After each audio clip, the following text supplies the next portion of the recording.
Just wanted to post this video about my XL600. Went out for a ride last weekend. Started making a real bad ticking noise. I assumed it was either the timing change or maybe the valves. So first thing I did was check the valves. They were out, so I adjusted them.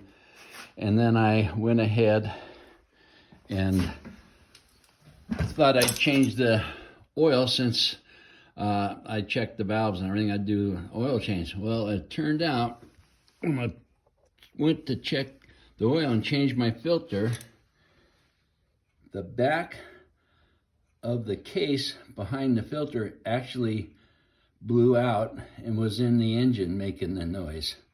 So I thought that was really strange. I don't know if anyone else has ran across this problem, so I thought I'd just post this little video about that.